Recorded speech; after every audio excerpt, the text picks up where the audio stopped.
পিকনিকে কী আয়োজন হলো, কি খেলাম সেটাই থাকলো এই ভিডিওতে। সো হ্যালো এভরিওয়ান, কেমন আছো তোমরা সবাই? আজকে নিয়ে আসলাম আরেকটা মিনি ব্লগ। কালকে যেহেতু সময়ের অভাবে বা অনেক রাত হয়েছে তাই এডিট করি নেই। আজকে ভাবছিলাম পার্ট 2 ভিডিও দিব। তো এই যে এখানে দেখতে পাচ্ছ আমাদের সব কিছু বাজার রেডি। তো এখানে আমি কিছু পেস্ট করে নিচ্ছি ম্যারিনেট করার জন্য মাংসগুলো। আর আমরা বেশি লোক খাইনি, যেহেতু ঘরোয়াভাবে পিকনিক, বাড়িতেই সবাই দু একজন মিলে ফ্যামিলি পিকনিক বলতে পারো।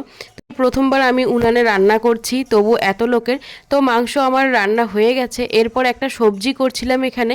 তারপরে সব বাচ্চা কাচ্চা খেতে বসে গেছে, তো আমরাও খেতে বসে পড়লাম। আর ফার্স্টে দিয়ে দিল ভাত, আর পাশের বাড়ির বোন উনানের আগুন দেখে সেখানে বেগুন আর আলু পোড়া দিয়েছিল, সেটাও ভর্তা করেছিল। তো এসব এক্সট্রা মেনুতে অ্যাড হয়ে গেছিলো। তো এরপরে নিয়ে আসলো চিকেন, আর আমি যেহেতু চিকেন খেতে খুবই ভালোবাসি তাই ইচ্ছে মতো পিসগুলো নিচ্ছিলাম এখানে। তো শেষের ভিডিওতে আমি আমার থালাটাতে দেখাতে পারিনি, কারণ অনেক কিছু রেখে দিয়েছি, খেতে পারিনি, তাই পাশের বোনের থালাটাতে দেখিয়েছিলাম। আর আজকে সবচেয়ে যেটা টেস্টি খাওয়ার ছিল সেটা হলো এই পাঁপড় আর চাটনিটা। এই চাটনিটা এক আন্টি করেছিল। তো আজকের ভিডিওটা কেমন লাগলো কমেন্টে জানাও। Thanks for watching, bye bye.